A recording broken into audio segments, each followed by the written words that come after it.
Cecilia Zuleta en De Todo para Todos, aquí en Radio Roxito, un mundo infinito.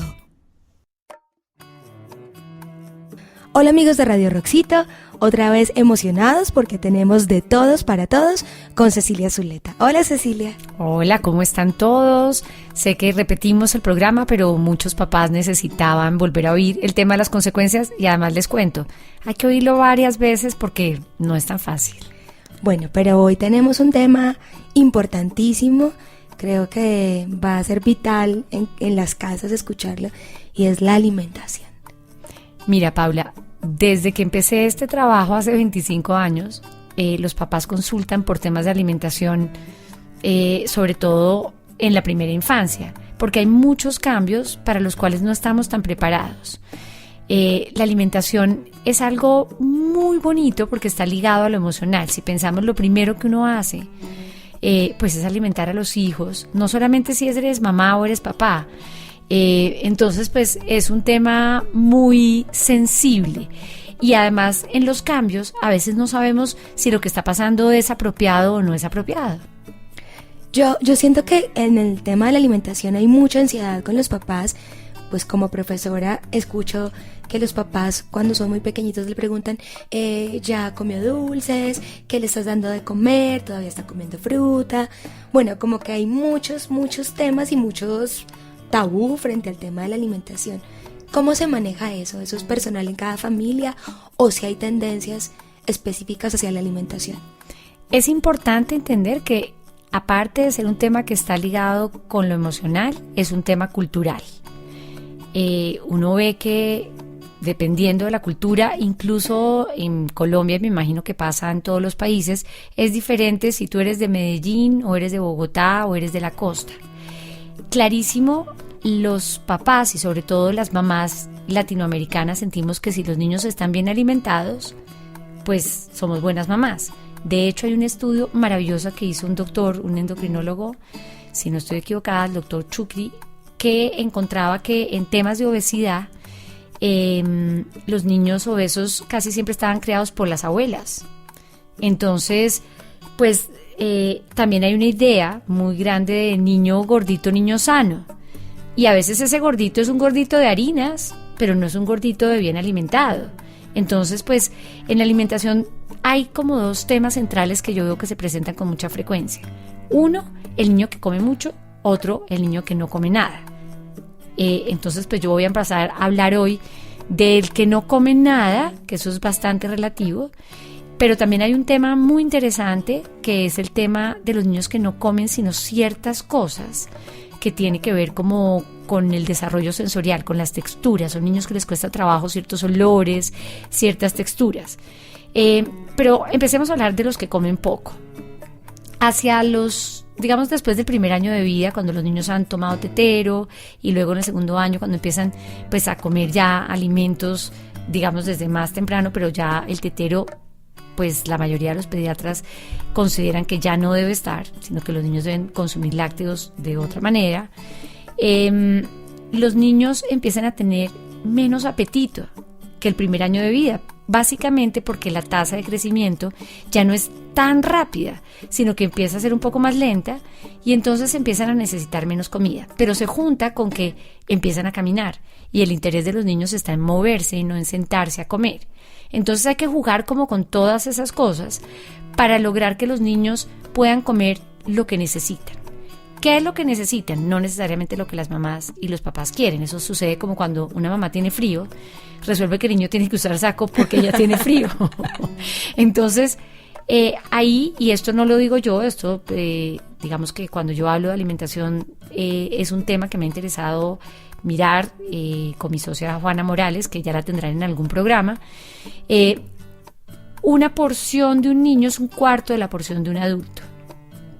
Y pues es importante tener claro que los niños necesitan 5 comidas al día, o por lo menos en nuestra cultura, por los horarios que manejamos, son 5 comidas al día. Desayuno, una media mañana, que es en algunas partes se llama las 11, el snack, el algo, como dicen ustedes los paisas, el almuerzo, unas 11 y la comida. Fíjense que ahí yo ya no estoy nombrando, después del primer año de vida, teteros. ¿Y por qué hago tanto énfasis en el tema de los teteros? Porque claramente cuando hay esa ingesta de leche, pues los niños van a tener menos apetito, pero eso será como la segunda parte de nuestro programa, porque vamos a hacer 2 programas de alimentación, este y el de la siguiente semana. Entonces los niños, ¿qué necesitan? Pues tener en su plato de comida todos los campos alimenticios. Necesitan tener carbohidratos, necesitan tener proteína, necesitan tener lácteos, vitaminas, que son las frutas y las verduras, y se me va uno, son, a ver, ayúdame tú, dije carbohidratos, lácteos, carbohidratos, proteína y vitaminas, ¿cierto? ¿Cuál falta? Bueno, ahora lo miramos. Lo importante es que la tarea de nosotros los adultos es darles a los niños lo que necesitan en el lugar adecuado y a la hora adecuada, con unas rutinas, como hemos hablado desde el primer programa. Para los niños es muy importante que haya una rutina. No puede ser que uno pueda comer en cualquier momento, cuando a los papás les da hambre o sin poder anticipar. Cuando el niño tiene marcada la alimentación dentro de una rutina, para él es mucho más fácil saber en qué momento es y si tiene o no apetito. Pero también una cosa que sucede cuando estos niños empiezan a comer un poco menos, es que los papás tenemos la sensación de que siempre tienen apetito. Yo le pregunto siempre a los papás, ¿ustedes siempre que se sientan en la mesa se comen todo? ¿O ustedes siempre que se sientan en la mesa tienen todo el apetito para comerse el todo que la otra persona le sirve a uno? No. Y además los niños nos empiezan a contar qué les gusta y qué no les gusta. Y cuando yo les pregunto a los adultos, ¿a usted le gusta todo? No, pues a mí no me gusta el brócoli, a mí no me gustan las salsas. A los niños les pasa lo mismo. Empiezan a ser selectivos, pero además como están empezando a definir cosas de su personalidad en ese segundo año de vida, así como no les gusta tanto el rojo, no les gusta tanto la salsa de tomate, por decirlo de alguna manera. Entonces, los niños van a empezar a dejarnos saber cuándo quieren, cuándo no quieren, qué quieren y qué no quieren.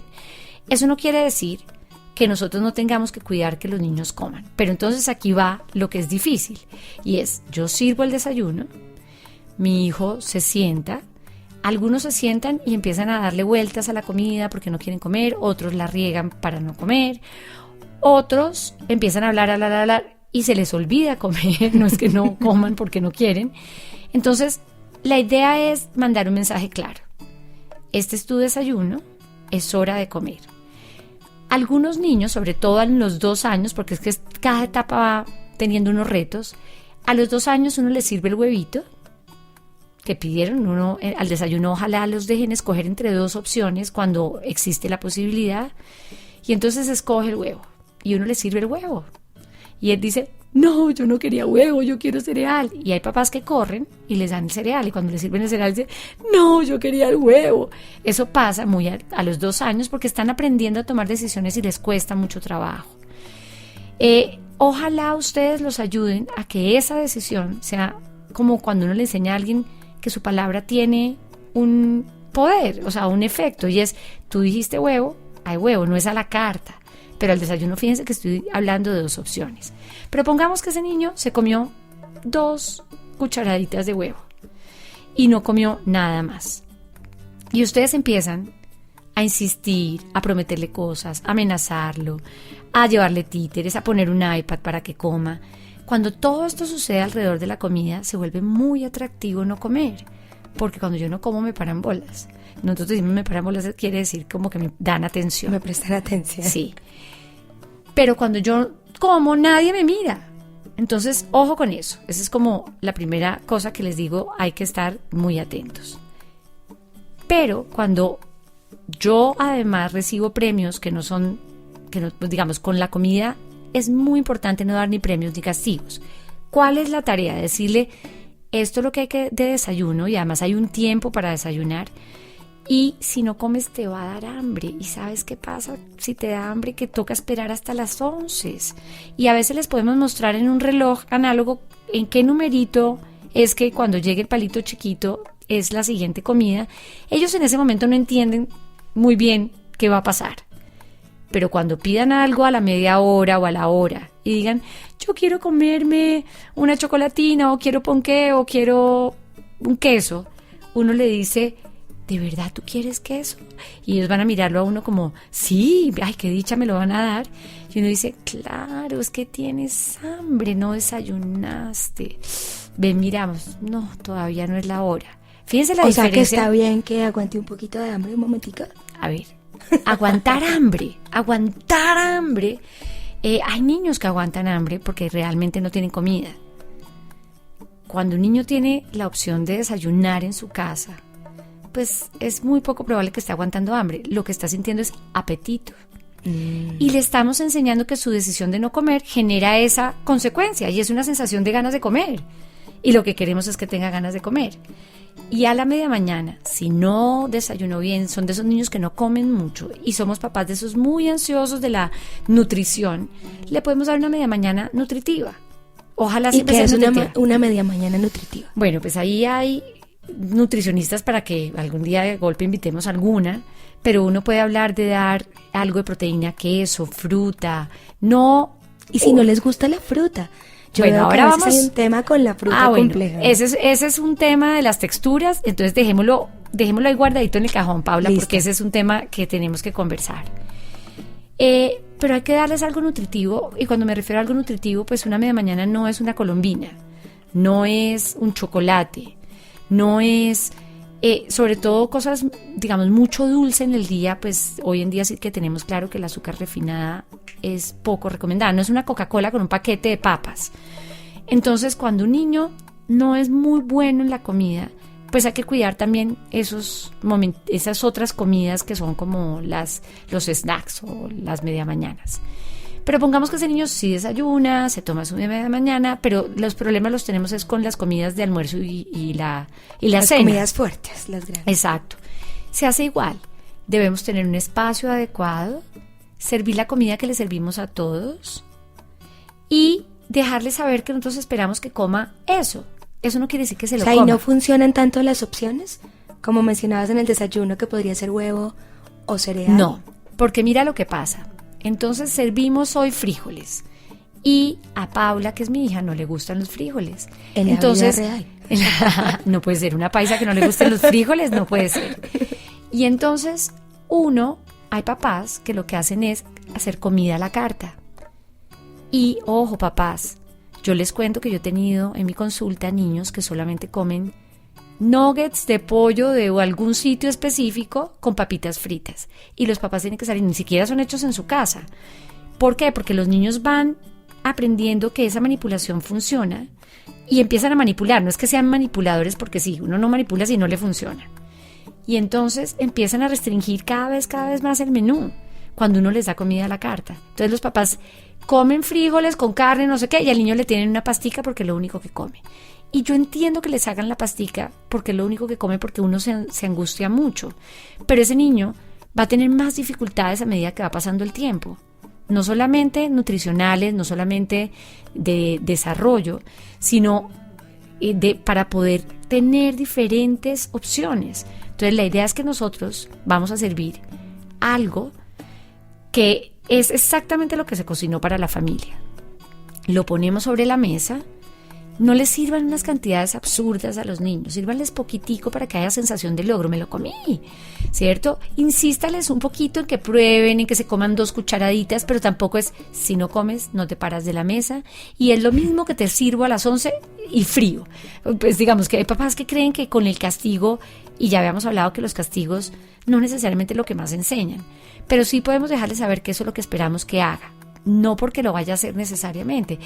Puede que coma muy poco o que no coma nada en ese almuerzo. Ya sabemos, no le damos nada hasta la siguiente comida. Y la siguiente comida no es el almuerzo que no se comió. No. O sea, la comida fría o volver a recalentar, no. La comida que se había servido, eso. No, cuando yo estaba chiquita mi mamá me decía, cómete todo, que hay niños que no tienen nada de comer. Y yo pensaba, ay, ¿por qué no les dan esto? Denles esto que yo no quiero. Sí, ojalá se pudiera, ¿Cierto? Pero entonces lo que vamos a hacer es, a ese niño se le va a dar una media mañana, pero a la hora de la comida podemos servir una comida que sepamos que sí se come, sobre todo por tranquilidad nuestra. ¿Qué necesitamos para saber que un niño sí se nutrió durante el día? Y esta es una cosa que la aprendí del Children's Hospital de Boston, no me lo estoy inventando yo. Si un niño digamos hasta los 5 o 6 años. Juntamos el poquito de huevo que se comió con los 2 pedacitos de carne, con el pollo, luego con su harina o su carbohidrato, luego con su lácteo y con sus vitaminas, o sea, algo de fruta o algo de verdura. Si uno junta un plato con lo que se hizo en el día, ese niño está nutrido, ese niño está cumpliendo con las cosas que necesita. ¿Cuáles son los alimentos que se deben poner? Pues eso va a depender mucho del nutricionista, del pediatra, del país. Hay sitios donde se sirven 2 carbohidratos en la comida. En Medellín sucede bastante. Pues que a mí de pequeña me daban bandeja paisa por la noche, arepa, arroz. Pues me cuidaba la abuela, tía de mi abuela, una cosa por el estilo. Entonces siento que desde el tema cultural también hay un poco de desinformación de la alimentación de los niños. Bueno, ¿qué tal el tema de la sopa y el seco?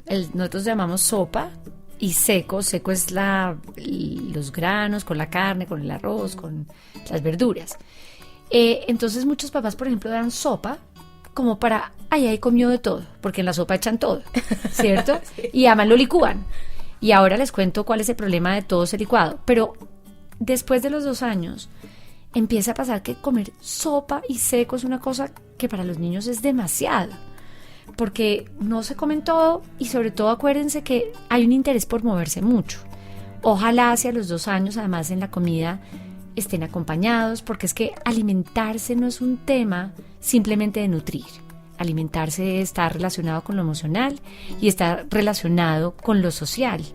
Entonces, pues es importante que comer sea divertido, rico, bien acompañado, presentado rico, pero además como están aprendiendo a usar los instrumentos, el tenedor o la cuchara, ojalá sean alimentos que uno pueda manipular todavía con la mano, o sea, que sean atractivos, porque claramente la comida entra por los ojos. O sea, que aquellos niños de 3 años que, no sé, que la mamá, la nana, la cuidadora le da la comida y lo pone enfrente a la pantalla, al iPad, al televisor, ¿qué pasa ahí? Mira, ahí hablaste de 2 cosas.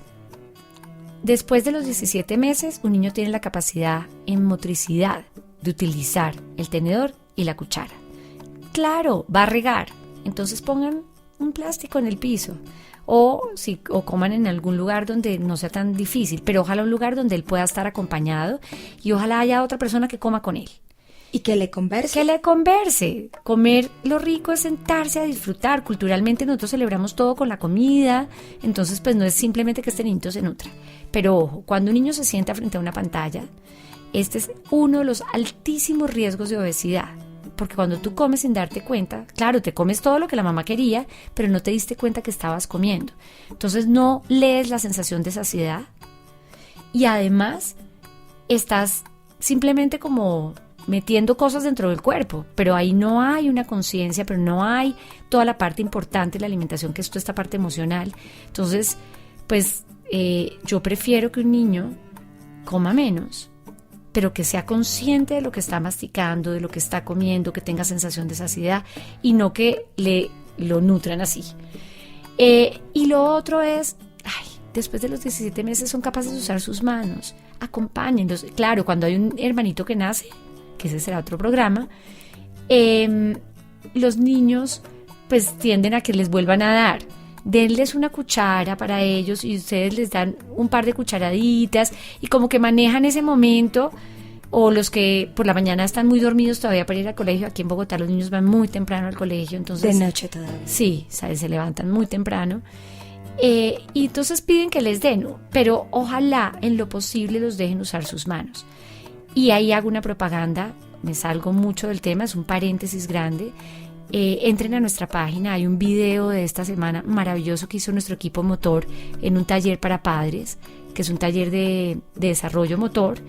La página es www.vueltacanela.com y está en la página de inicio. Es un video que se lo recomiendo porque habla de todo el desarrollo motor. Y hablamos mucho de eso, de la importancia de que esta generación pueda usar sus manos, porque son niños a los que se les hacen mucho más las cosas y tienen más dificultades en el desarrollo motor. Bueno, no podemos acabar este programa porque ya me di cuenta que quedaron montones de preguntas para el siguiente sin hablar de las frutas y las texturas. Ok. Paula, el desarrollo sensorial, que además hablamos en ese programa de desarrollo motor, es muy clara Marley cuando lo explica. En el desarrollo sensorial hay una cosa muy importante que tiene que ver con las texturas. Y a algunos niños les cuesta trabajo las texturas nuevas. De hecho, uno de los temas hacia los 2 años, como hasta los 4 o 5, es algunos niños que empiezan a rechazar las verduras y las frutas por la textura, porque es una textura fría, porque es una textura diferente, porque tiene como fibroso, exacto, o rugoso. Exacto. Y ácido, dulce, bueno. Entonces, a algunos niños les cuesta un poco de trabajo. ¿Qué es muy importante? Seguir presentando las frutas y las verduras en la mesa. Ellos van a decir, no me gusta o no gusta. Y uno dice, pruébalo un poquito. Y vamos mirando cuáles les gustan más que otras, pero siempre presentarlas. Cocinarlas, hagan recetas con ellos con frutas que cuando ellos cocinan o siembran. Nosotros tenemos una huerta en Vuelta Canela y es curiosísimo porque algunos papás dicen, no, nunca se come un tomate, pero cuando arrancan el tomate de la mata de tomate, se lo comen. Y además, me acuerdo de que hace un tiempo por acá en Vuelta Canela, todos los días hay fruta y veo que hay un cambio frente a la fruta impresionante, ¿no? Claro, porque cuando tú comes con otros niños y empiezas a ver que otros sí comen, pues te parece como atractivo. Sin embargo, hay unos a los que les cuesta trabajo porque las texturas les cuestan trabajo. Entonces, cuando hay esos niños que al olor de ciertos alimentos tienen arcadas como si fueran a vomitar o se vomitan, o cuando comen ciertas texturas, por ejemplo, los niños que tienen la carne y la dejan como en un cachete y la mastican, pero no se la tragan. Los que no son capaces de meterse ciertas cosas a la boca, vale la pena consultar con el pediatra porque en algunos hay una inmadurez, se llama miofuncional, que tiene que ver con la dificultad de manejar el bolo alimenticio, eso es una palabra súper sofisticada, y en algunos porque hay inmadurez sensorial en toda la parte del manejo de las diferentes texturas. Pero es normal que durante el proceso de desarrollo haya momentos en que les cuesta trabajo en esos primeros años manejar cosas nuevas, pero hay papás que dicen, ay no, si no se lo comen no se lo sirvo. No, les cuesta trabajo manejar cosas nuevas, pero eso no quiere decir que no los ayudemos a explorar. Y se puede presentar de muchas formas. Entonces uno lo que ve es que los niños aprenden a explorar, pero los niños a quienes no les presentamos diferentes cosas, pues se quedan con el mismo libreto siempre. Y por eso vemos muchos niños que cuando tú los pones a explorar, lo hacen. Hay otros que les cuesta trabajo. Yo he escuchado que el tema de las texturas, incluso beneficiando el tema de la alimentación, también tiene que ver con trabajar con texturas, no sé, pintar con espuma de afeitar, quitarse los zapatos y caminar sobre el pasto. Bueno, en esto no soy tan experta como tú, pero quisiera saber, ¿eso de alguna manera sí ayudaría a los niños que tienen algún rechazo por ciertas texturas? A veces uno ve que está asociado, o sea, cuando hay dificultad en las texturas en la cara y luego en la boca, a veces uno encuentra que es generalizado y que hay dificultades con las texturas en todo el cuerpo. Claro, cuando uno hace estimulación o juegos que favorecen el desarrollo, es importante que los niños puedan explorar con su cuerpo diferentes texturas y eso va a ayudar claramente a madurar el sistema sensorial, el sensorial táctil. Y entonces, pues cuando uno tiene un niño que tiene dificultades sensoriales en la cara y con los alimentos, pues ayuda muchísimo a hacerlo con el resto del cuerpo. Pero cuando es una inmadurez, pues se necesita un profesional que nos indique cuáles texturas y en qué ritmo y de qué manera en la boca para que puedan comer. Pero uno ve que muchos niños tienen dificultades de alimentación que tienen que ver con esa inmadurez sensorial. Impresionante, seguirte al ritmo y hacerte las preguntas indicadas es muy difícil porque además me quedo sorprendida aprendiendo, porque creo que a los papás les sirve, pero a nosotros como profesoras y como maestras es una información vital. No, este es un tema del que podríamos, y yo les pido que me escriban haciendo preguntas, porque cuando tengo las preguntas de ustedes podemos pensar con Paula y con Juana, que vamos a empezar a trabajar con Juana también, en temas que atiendan esas preguntas. Yo sé que las tienen y todo lo que converso aquí sin que me lo estén preguntando o con tus preguntas es porque llevo muchos años haciendo un registro de preguntas que hacen los papás. Maravilloso. Pues yo no sé cómo podríamos cerrar este tema de alimentación, la primera parte, de los niños que comen poco. Un consejo sencillo para los papás. Que no se centren tanto en pedirles que coman y que se coman todo. Entre más vuelvan natural la sentada a comer, expongan las cosas y no presionen tanto con la comida, van a ver que comen más. Eso se los digo porque lo he vivido. ¿Segurísimo? Seguro. Van a comer más porque hay menos presión. Al principio se sorprenden de que no los estén presionando tanto, pero empiezan a centrarse en, esto es un tema mío, claro, nosotros sabemos que es un tema de nosotros los adultos, pero el niño se conecta un poco con él y no con la pelea con los papás. Cuando mi papá o mi mamá están con el premio, el castigo, la amenaza, el títere, bailan, brincan, hacen lo que sea, y cuando hay niños de bajo peso que de verdad eso preocupa muchísimo a los papás en la alimentación, pueden consultar con el pediatra porque a veces se le dan unos complementos alimenticios para que el tema de la comida no se vuelva una pelea. Cuando es una pelea van a comer menos. Es una batalla perdida, ¿verdad? Uno no puede hacer que ningún ser humano haga lo que yo quiero. Yo puedo ayudar a mis hijos a que coman mejor, pero no los puedo obligar a comer. Y menos a que coman lo que te gusta a ti como adulto, ¿no? Bueno, ojo, se me olvidó decir esto. Si yo no como verduras, ¿cuál es el modelo? Porque hay papás que no comen muchas cosas, pero quieren que sus hijos sí se las coman. Es muy difícil que el niño siga si no hay modelo. Siempre es un placer tenerte en Radio Roxito. Gracias, Cecilia. Un abrazo y qué rico tenerte aquí con nosotros. Bueno, Paula, nos vemos en el siguiente problema. En el siguiente problema o el siguiente programa. Vamos a hablar de los teteros y la alimentación cuando ya los niños no deben seguir tomando tetero. Gracias, un abrazo, adiós. Cecilia Zuleta en De Todo para Todos, aquí en Radio Roxito, un mundo infinito.